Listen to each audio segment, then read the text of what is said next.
صلی اللہ تعالی علی خیر خلقہ سیدنا محمد وآلہ وصحبہ وبارک وسلم اجمعین، اما بعد۔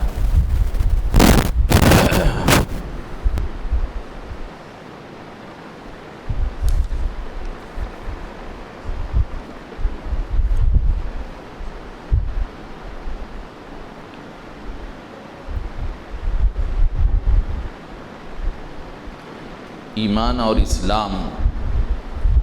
مفہوم اور معنی کے اعتبار سے الگ ہیں، لیکن مصداق دونوں کا ایک ہی ہے۔ جیسے کہ گفتگو گزشتہ ہفتوں سے چلتے آ رہی ہے کہ ایمان اور اسلام، کیونکہ حدیث جبریل جو ہم پڑھے تھے، حدیث جبریل میں یہ ذکر آیا تھا کہ ایمان کیا ہے، اسلام کیا ہے، احسان کیا ہے۔ تو اس وجہ سے اب علماء کے درمیان، محدثین کے درمیان یہ گفتگو چل پڑی کہ کیا ایمان اور اسلام دو ایک ہی چیزیں ہیں یا ایمان اور اسلام میں کچھ فرق ہے۔ تو اصل بتایا گیا کہ ایمان جو عقیدہ ہے، عقیدہ ایک مسلمان کا جو عقیدہ ہوتا ہے وہ ایمان بنیاد ہے، اور وہ دل کے عقیدے اور تصدیق کا نام۔ اب اگر اس ایمان کے ساتھ جو ہم اعمال کرتے ہیں، نماز، روزہ، زکوٰۃ، حج، ایک مسلمان جو اعمال کرتا ہے، یہ بھی اگر اس ایمان کا حصہ سمجھے جائیں گے تو اس سے مراد ایمان کامل ہوگا، ورنہ حقیقی جو ایمان ہے، اصل ایمان تو وہ دل کا عقیدہ ہے۔ تو اس بارے میں دوسری بحث اس بارے میں ہے کہ ایمان اور اسلام دو الگ چیزیں ہیں یا دونوں ایک ہیں۔ ملا علی قاری رحمۃ اللہ علیہ، جو ایک فقہ حنفی کے ایک فقیہ بھی ہیں، فقہ کے بڑے عالم بھی ہیں اور بڑے محدث بھی ہیں، وقت واحد میں وہ فقہ حنفی سے متعلق بڑی بڑی کتابیں بھی لکھے ہیں اور حدیث شریف کی مختلف کتابوں کی شرح بھی لکھے ہیں۔ ملا علی قاری رحمۃ اللہ علیہ کہتے ہیں حق یہ ہے کہ ایمان اور اسلام میں لفظی اختلاف، کیونکہ اول یعنی ایمان اور اسلام کا الگ الگ ہونا لغت پر موقوف ہے، یعنی لغت کا مطلب ہوتا ہے زبان یا ڈکشنری جس کو کہتے ہیں، تو زبان پر موقوف ہے، یعنی زبانی اور لفظی اعتبار سے ہے۔ ایمان اور اسلام کا الگ الگ ہونا یہ لغوی اعتبار سے ہے یا زبان کے اعتبار سے۔ دوسری بات، یعنی ایمان اور اسلام کا ایک ہونا شریعت کے اعتبار سے، مطلب یہ ہوا کہ عربی زبان کے دو الگ الگ لفظ ہونے کے اعتبار سے ایمان اور اسلام میں فرق ہے کہ عربی زبان کے یہ دو الگ الگ لفظ ہیں، ایمان ایک الگ لفظ ہے، اسلام ایک الگ لفظ ہے۔ تو لفظ ہونے کے اعتبار سے یہ الگ الگ ہیں، دو الگ لفظ ہیں، لیکن اسلامی شریعت میں دونوں کا مصداق ایک ہی ہے۔ جو ایمان والا ہے وہ مسلمان ہے، جو مسلمان ہے وہ ایمان والا ہے۔ مومن ہی مسلم ہے اور مسلم ہی مومن ہے۔ تو شریعت میں دونوں کا مفہوم اور مصداق ایک ہو جاتا، تو لہذا شرعی اعتبار سے ایمان اور اسلام ایک ہی شے ہے۔ البتہ عربی زبان کے یہ دو الگ الگ لفظ ہیں، لفظ الگ ہیں لیکن معنی مطلب دونوں کا ایک ہی ہے۔ تحقیق یہ ہے کہ ایمان اور اسلام مفہوم کے لحاظ سے ایک دوسرے سے الگ ہیں، لیکن دونوں کا مصداق، دونوں سے جو چیز ہم کو مراد لینا ہے وہ ایک ہی ہے، یعنی بندے مومن کا دل کا عقیدہ یہ اصل ایمان ہے، ایمان کی بنیادی جڑ ہے۔ اگر وہ عقیدہ نہ ہو تو پھر آدمی مومن ہی نہیں ہوتا ہے۔ البتہ اس ایمان میں اعمال صالحہ، نماز، روزہ، زکوٰۃ اگر ہیں، ساتھ میں عقیدے کے ساتھ یہ سب کچھ ہے تو اس کے ایمان کا ثمرہ ہے، گویا اس کے ایمان کا درخت پھلدار ہے، ورنہ درخت ہے جڑ والا لیکن بے ثمر ہے۔ ایمان شرعی میں، ایمان شرعی یعنی شریعت میں ایمان کا جو مصداق مراد لیا گیا ہے اس میں تصدیق قلبی اور اقرار لسانی داخل ہے، اور عمل کمال ایمان کے لیے شرط ہے۔ تو اب مطلب یہ نکلا کہ شریعت میں جو ایمان معتبر ہے اس میں دل کی تصدیق اور زبان کے اقرار کا اعتبار ہے۔ اگر کوئی آدمی کے پاس دل کی تصدیق اور اقرار لسانی نہیں ہے تو پھر وہ آدمی مومن نہیں ہے۔ اگر کسی کے پاس دل کی تصدیق اور زبان کا اقرار ہے،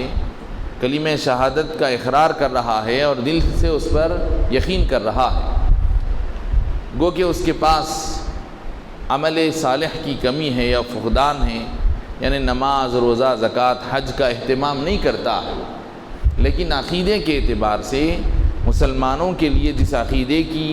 تعلیم دی گئی، جس عقیدے کا ایک مسلمان کو پابند بنایا گیا کہ اللہ کو وحدہ لا شریک خدا جانے اور حضرت محمد صلی اللہ علیہ وسلم کی رسالت و نبوت پر ایمان رکھے، اور آپ کے ذریعے اللہ کے پاس سے جو کچھ بھی چیزیں آئی ہیں، جو کچھ بھی باتیں اور تعلیمات پہنچی ہیں، ان سب پر ایمان رکھے۔ تو یہ ان باتوں پر اگر کوئی آدمی دل سے یقین رکھتا ہے اور زبان سے اقرار کرتا ہے تو وہ مومن ہے، اس کے مومن ہونے کے لیے اتنا کافی ہے۔ اگرچہ کہ اس کے پاس نماز، روزہ، زکوٰۃ، حج نہ پائے جاتے ہوں، اگر وہ بھی پائے جائیں، اس میں شامل کر لیے جائیں، اگر وہ اپنے اس عقیدے اور ایمان کے ساتھ اعمال صالحہ کو بھی شامل کرے گا تو اس سے اس کا ایمان کامل ہوگا، وہ مومن کامل بنے گا۔ ہدایت المسالک فی حل تفسیر المدارک نامی کتاب میں لکھا ہے کہ ایمان شرعی سے مراد تصدیق قلبی مع اقرار لسانی ہے۔ ایمان شرعی یعنی شریعت میں جس ایمان کا اعتبار ہے اور جس ایمان پر بندے کی نجات کا دار و مدار ہے، وہ کیسا ایمان ہے کہ بندہ اگر ہمیشہ ہمیشہ کے لیے دوزخ میں نہیں جا کر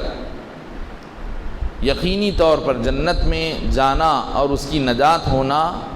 بولے تو اس کے لیے ایمان جو لازمی ہے وہ کیسا ایمان ہے کہ اس کے دل کے عقیدے والا اور زبان کے اقرار والا، اور عمل اس میں داخل نہیں ہے۔ یعنی اگر کسی کے پاس دل کا عقیدہ اور زبان کا اقرار ہے تو بہرحال وہ آخرکار آخرت میں فائنلی جنت میں داخل کر دیا جائے گا۔ یعنی وقتی طور پر کچھ مختصر سی مدت کے لیے اگر دوزخ میں بھی گیا تو ہمیشہ دوزخ میں نہیں رہے گا وہ، بلکہ کچھ وقفے کے بعد اس کے کچھ گناہوں کی سزا دے دیے جانے کے بعد اللہ تعالیٰ اس کو نکال کر ہمیشہ ہمیشہ کے لیے جنت میں ڈال دے گا، پھر دوبارہ جنت سے باہر نہیں نکالے گا۔ کیوں؟ اس لیے کہ اس کے دل میں ایمان ہے، اور کمال ایمان کے لیے عمل کی شرط ہے۔ تمام علماء احناف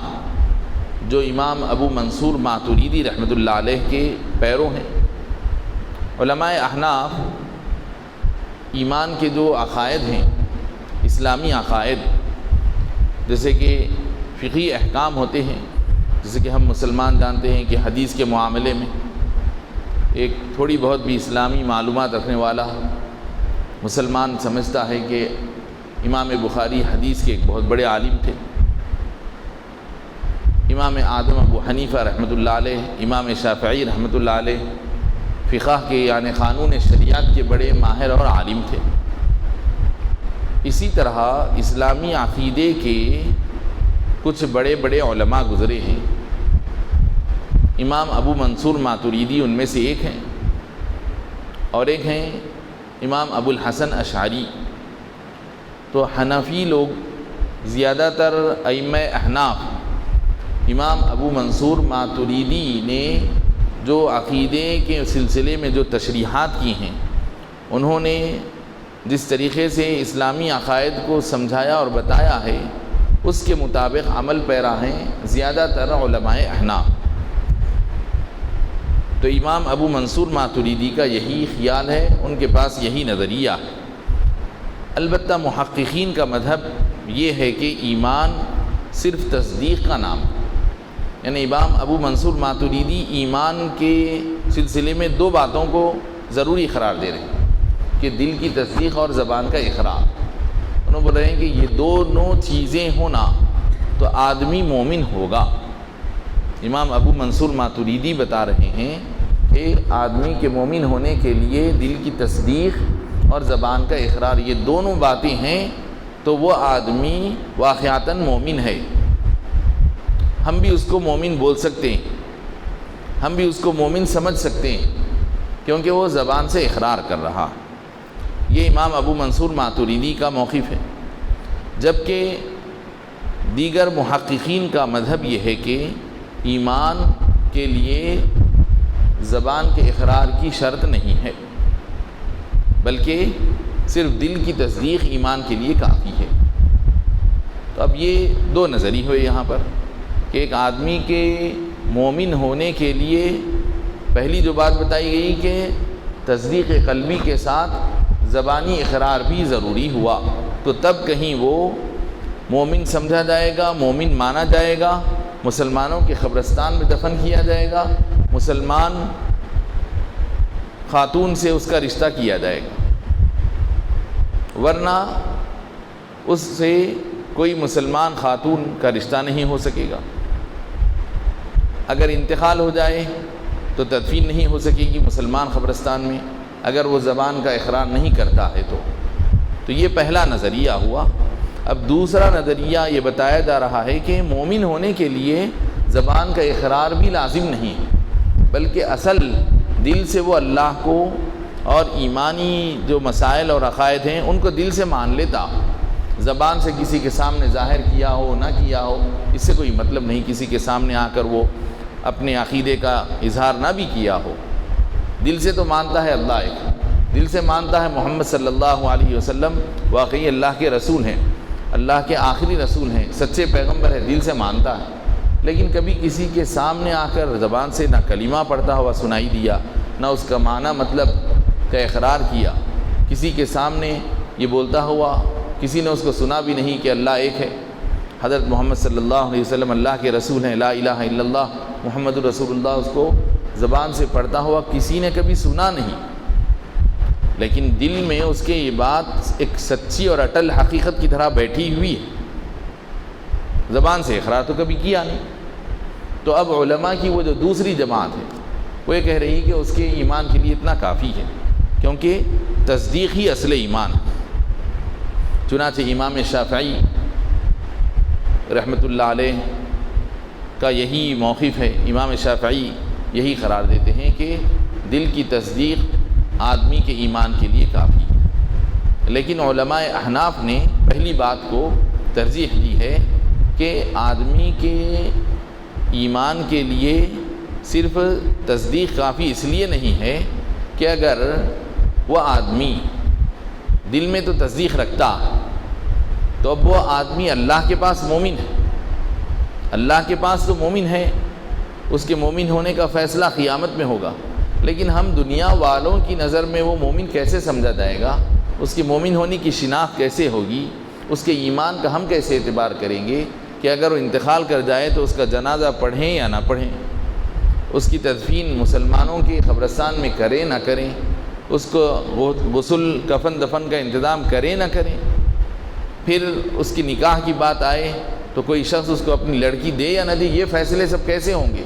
تو ظاہر ہے کہ اس کے دل کی تصدیق اس معاملے میں کافی نہیں ہوگی. اس کے لیے ضروری ہوگا اس کے مسلمان سمجھے جانے کے لیے, اس کے مومن ہونے کے لیے دل کا اقرار. تو اس لیے علماء احناف نے دل کی تصدیق کے ساتھ ساتھ زبانی اقرار کو لازم قرار دیا. اقرار زبانی ایمان کا مشروط رکن ہے.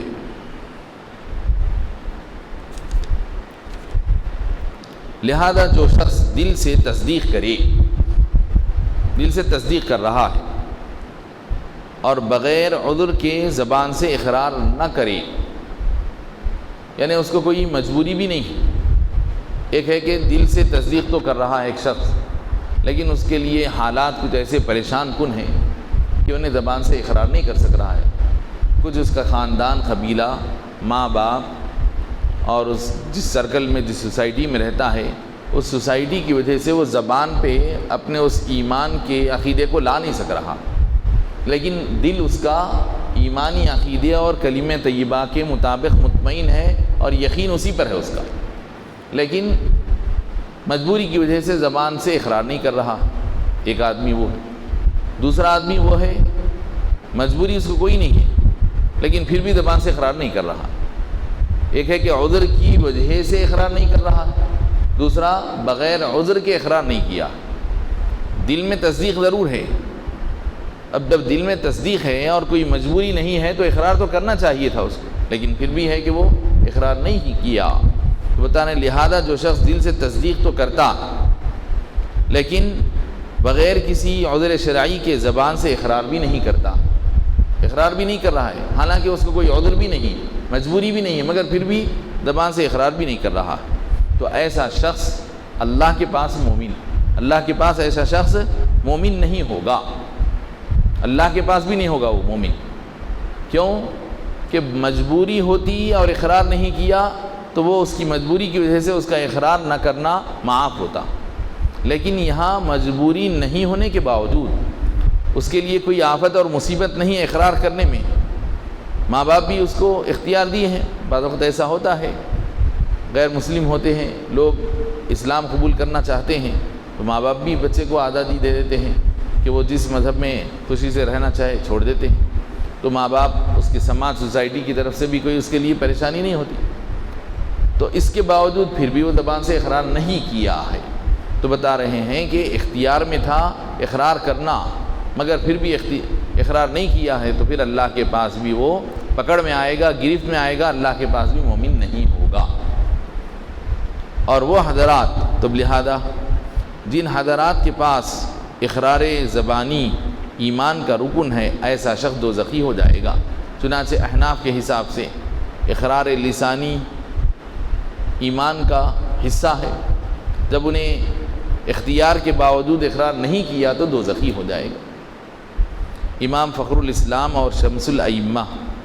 اور دیگر فقہائے احناف نے اسی کو اختیار کیا ہے کہ آدمی کو اگر اختیار ہے کہ وہ اقرار کر سکتا ہے تو اقرار کرنا اس پر لازم ہے، مجبوری کی صورت میں اقرار اس کا معاف ہو سکتا ہے۔ تو لہذا ثابت یہ ہوا کہ تصدیق قلبی کے ساتھ زبانی اقرار بھی لازم ہے، البتہ وہ مجبوری کی صورت میں معاف ہوگا، ساقط ہوگا۔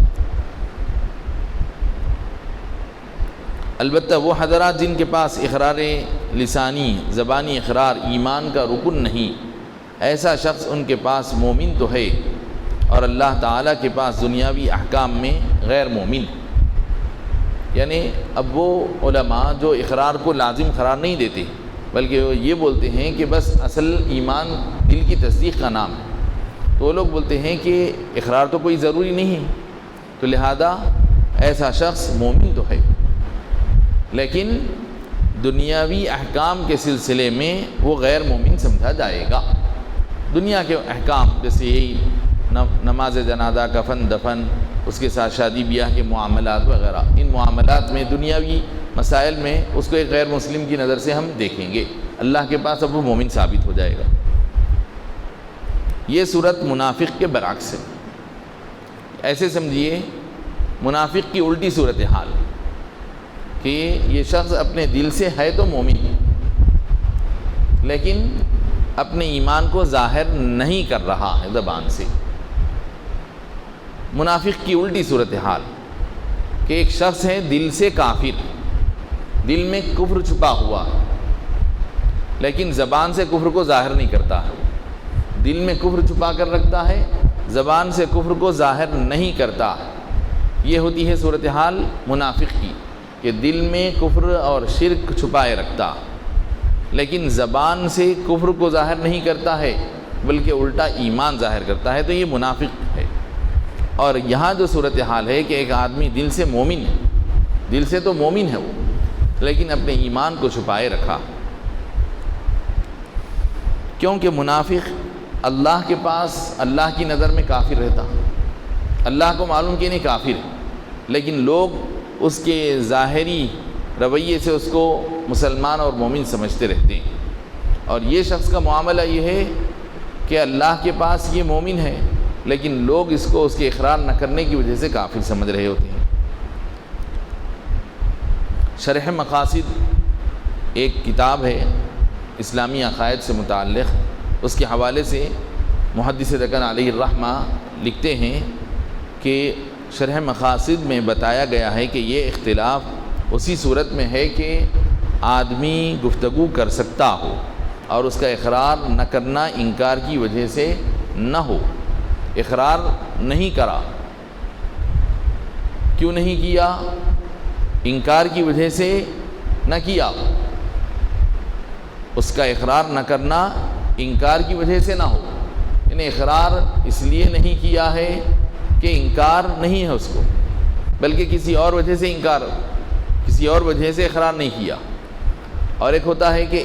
انکار کی وجہ سے اقرار نہیں کیا، تو یہ تو انکار نہیں ہے اس کو۔ انکار کیوں نہیں ہے؟ اس لیے کہ اس کے دل میں تو ایمان والا عقیدہ ہے، تو اب اس کو انکار تو نہیں ہے، لیکن مگر پھر بھی اقرار نہیں کیا۔ مگر ایک شخص جس نے دل سے تصدیق کر لی لیکن اس کو زبان سے اقرار کرنے کا وقت نہ مل سکا۔ ایک آدمی ہے دلی طور پر اسلام اور مذہب اسلام سے متعلق اس مذہب اسلام کی سچائی اور صداقت، قرآن اور اللہ کی وحدانیت، حضرت محمد صلی اللہ علیہ وسلم کی رسالت اس کے دل میں یقین بن کر بیٹھ تو گئی تھی۔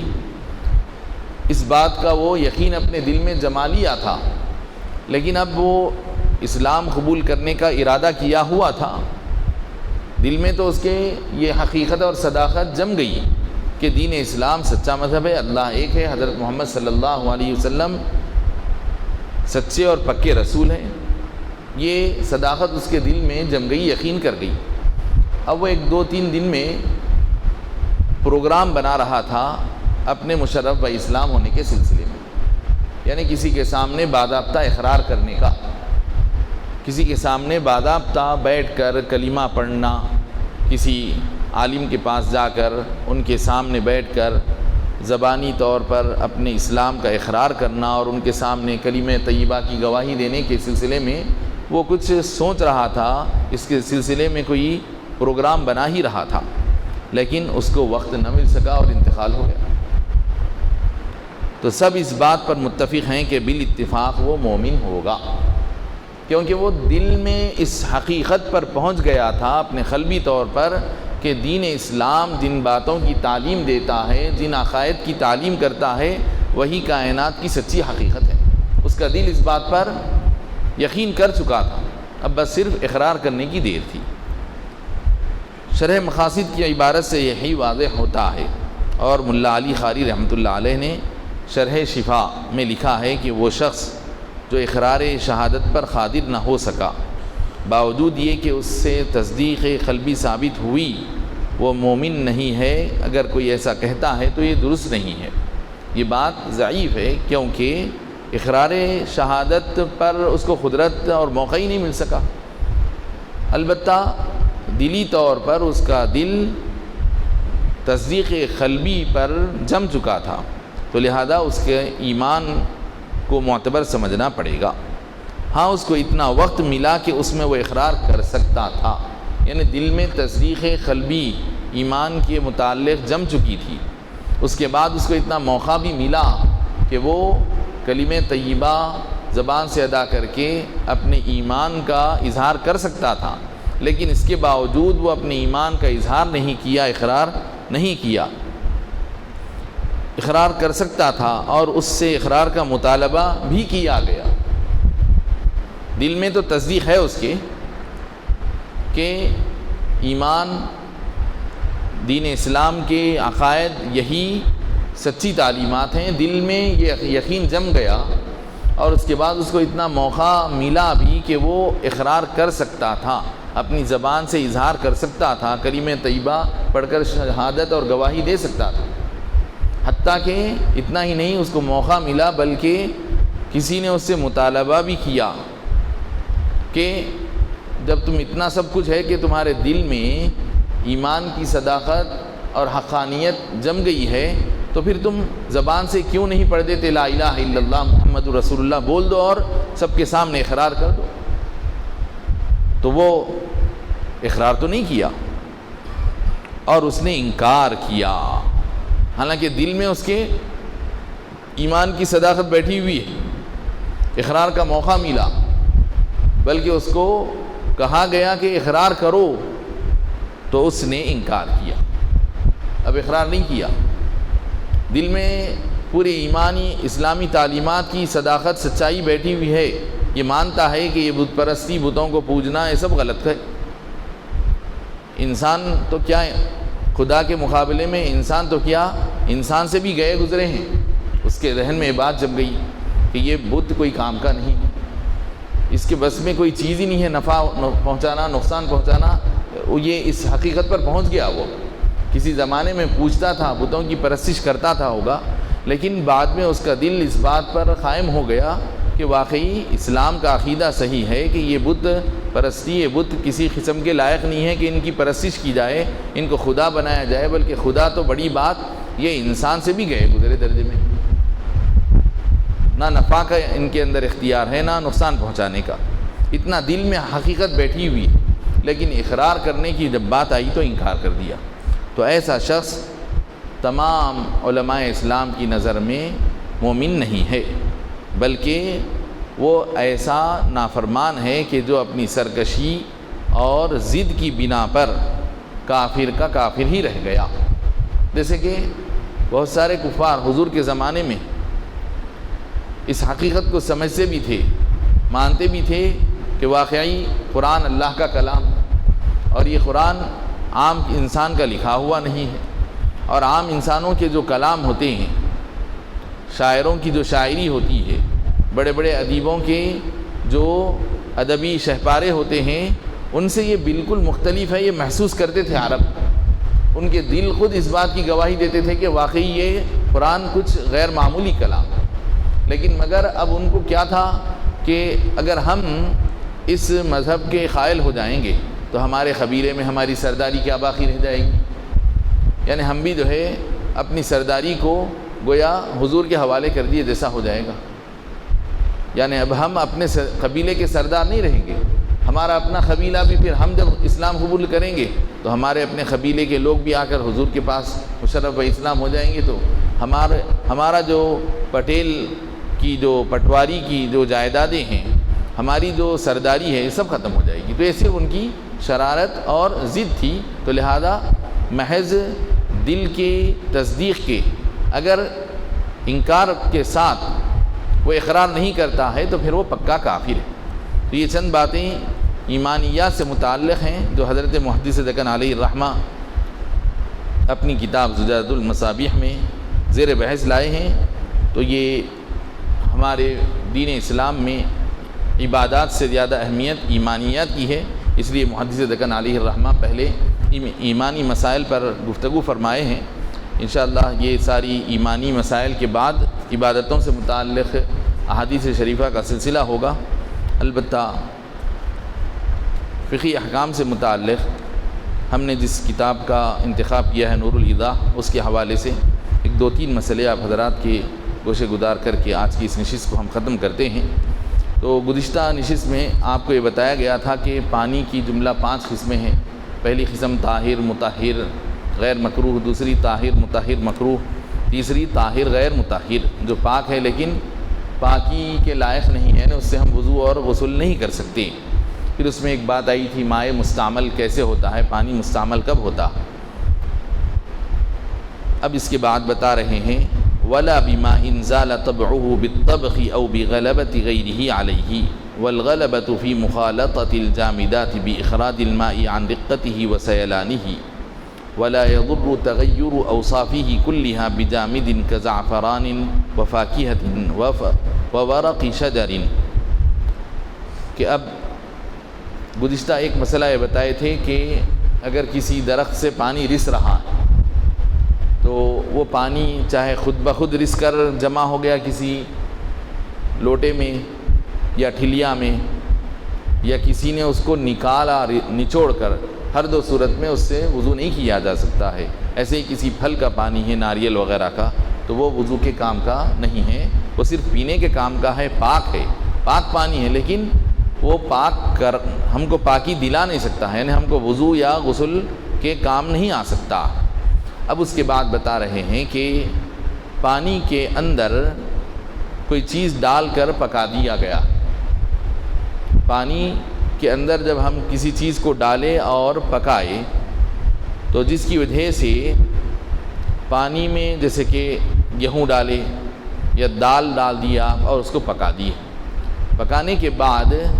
اب وہ جو دوسری چیز پانی میں ڈالی گئی، پانی کے اوپر وہ دوسری چیز کا غلبہ ہو گیا۔ جیسے کہ آٹا ہے، آٹا ڈال کر حریرہ بنانے کے لیے آٹا پانی میں ڈال کر آپ جوش دے دیے، یہ کہ آٹا اتنا زیادہ پانی میں مل گیا کہ اس کے اندر اب پانی کا پتلا پن باقی نہیں رہا، پانی کا پتلا پن باقی نہیں رہ سکا۔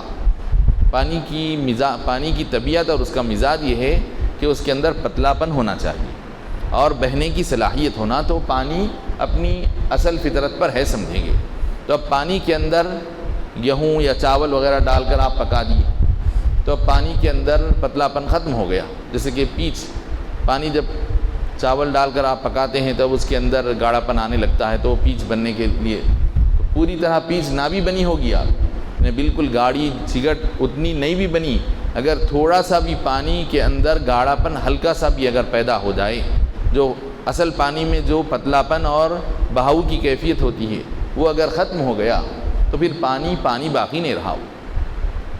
بتا رہے ہیں کہ جب کسی پانی میں کوئی چیز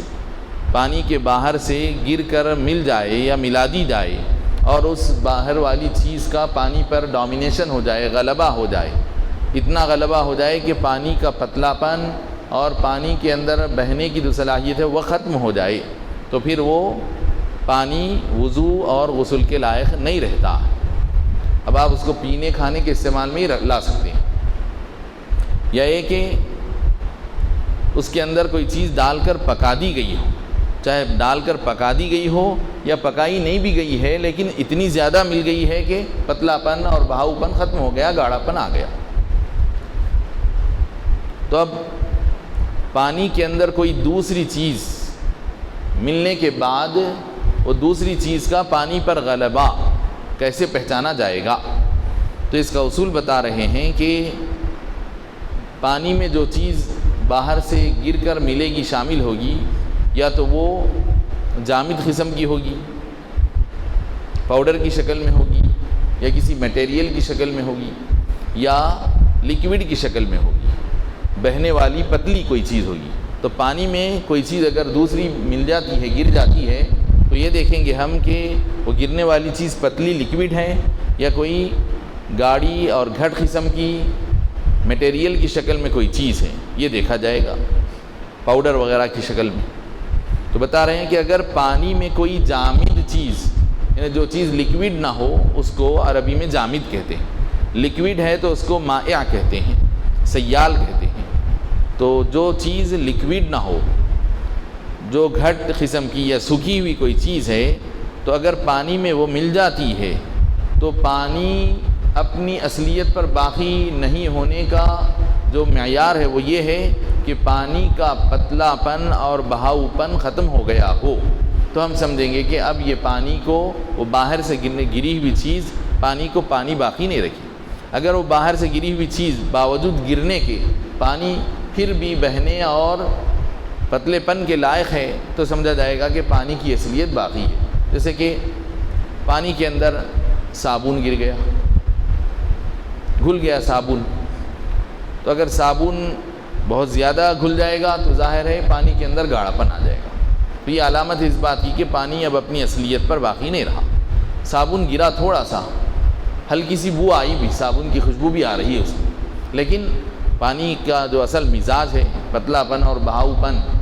وہ برابر باقی ہے، تو وہ پانی باوجود صابن کی خوشبو آنے کے استعمال کے قابل ہے۔ یہ معیار ہے کہ پانی کے اندر اگر کوئی صابن یا ڈٹرجنٹ پاؤڈر یا سرف وغیرہ، آٹا وغیرہ کوئی چیز گر جائے گی، پانی میں مل جائے گی، تو ہم یہ دیکھیں گے کہ کیا وہ پانی اپنی اصلیت یعنی پتلے پن اور بہاؤ پن کی کیفیت پر باقی ہے، تو وہ آپ کے لیے وضو غسل کے لائق ہے، اور اگر اس لائق نہیں ہے تو پھر اب اس پانی سے آپ وضو نہیں کر سکتے ہیں۔ وصلی اللہ تعالی علی خیر خلقہ سیدنا محمد و آلہ و صحبہ وبارك وسلم أجمعين. الحمد لله رب العالمين، وصلى الله تعالى على خير خلقه سيدنا محمد وآله وصحبه وبارك وسلم أجمعين. ربنا آتنا في الدنيا حسنة وفي الآخرة حسنة وقنا عذاب النار. ربنا ظلمنا أنفسنا وإن لم تغفر لنا وترحمنا لنكونن من الخاسرين. رب اغفر وارحم وأنت خير الراحمين. اللهم أعنا على ذكرك وشكرك وحسن عبادتك. اللهم إنا نسألك العفو والعافية والمعافاة الدائمة في الدين والدنيا والآخرة. وصلى الله تعالى على خير خلقه سيدنا محمد وآله وصحبه وبارك وسلم أجمعين. والحمد لله رب العالمين. سبحان الله وبحمده، سبحانك اللهم وبحمدك، أشهد أن لا إله إلا أنت، أستغفرك وأتوب إليك. جی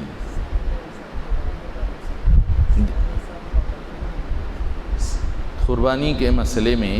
اور زکوٰۃ کے مسئلے میں تھوڑا سا فرق ہے. زکوٰۃ بھی فرض ہوتی ہے صاحب نصاب پر، اور قربانی بھی فرض ہوتی ہے صاحب نصاب پر ہی. جو آدمی نصاب کے بقدر مال کا مالک نہیں ہے اس پر زکوٰۃ بھی فرض نہیں، قربانی بھی فرض نہیں. جو آدمی صاحب نصاب ہے اسی پر زکوٰۃ بھی فرض ہے، قربانی بھی فرض ہے. مگر یہ ہے کہ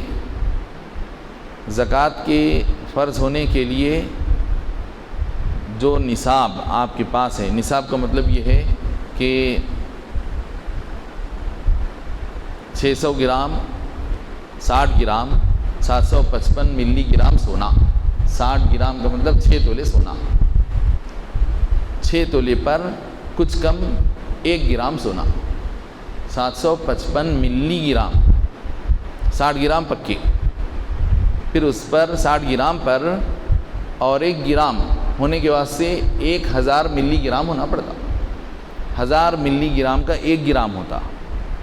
تو اب 1 گرام بھی ابھی پورا نہیں ہو رہا ہے کیونکہ 755 ملی گرام ہے. 755 ملی گرام کا مطلب یہ ہوا کہ اور 245 ملی گرام اس میں ایڈ ہوں گے تو وہ 1000 گرام ہو کر 1 گرام بنے گا.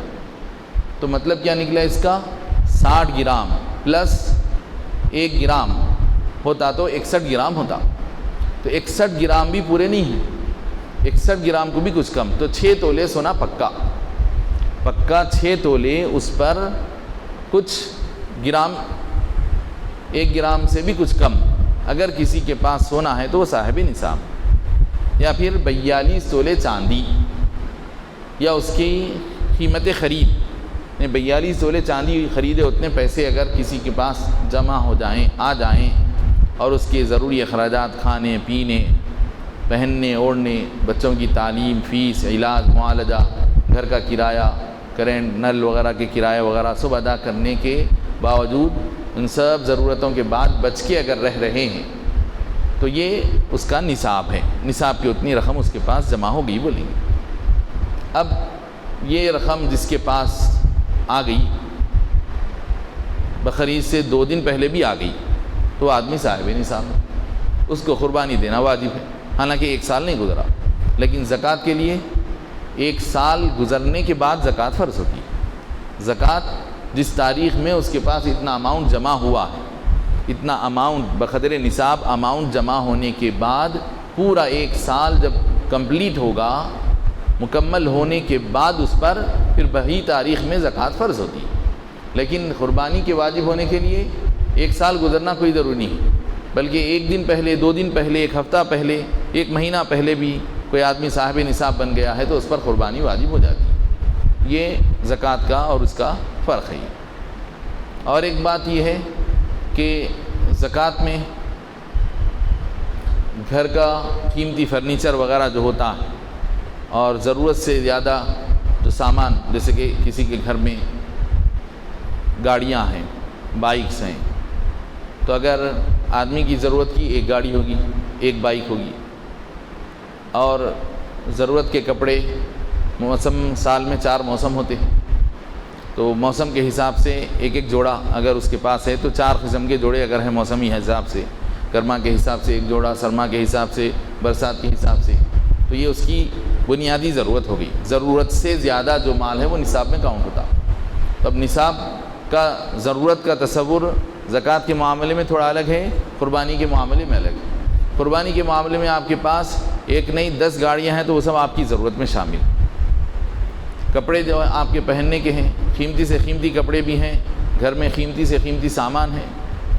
تو گھر کا سارا قیمتی سامان وہ سب آپ کی گھر کی ضرورت میں سمجھا جائے گا زکوٰۃ کے مسئلے میں۔ حالانکہ وہ اگر خالی سامان کو اگر دیکھا جائے تو وہ خود اس قدر قیمتی ہے کہ وہ نصاب کے بقدر پہنچ جاتا ہے، لیکن زکوٰۃ کے معاملے میں وہ کاؤنٹ میں نہیں آتا۔ لیکن قربانی کے معاملے میں آپ کے پاس اگر 4 سے زیادہ کپڑے ہیں تو وہ کپڑوں کی بھی قیمت کا اعتبار کریں گے۔ خواتین کے پاس مہنگی ساڑیاں ہوتی تو خواتین کی وہ جو مہنگی ساڑیاں ہوں گی 4 جوڑے ان کی بنیادی ضرورت کے سمجھے جائیں گے، جس پر زکوٰۃ کا حکم نہیں لگے گا، قربانی کا حکم نہیں لگے گا۔ لیکن اگر ان 4 جوڑوں سے زیادہ اگر کوئی قیمتی کپڑے ہیں اور ان کی قیمت ایک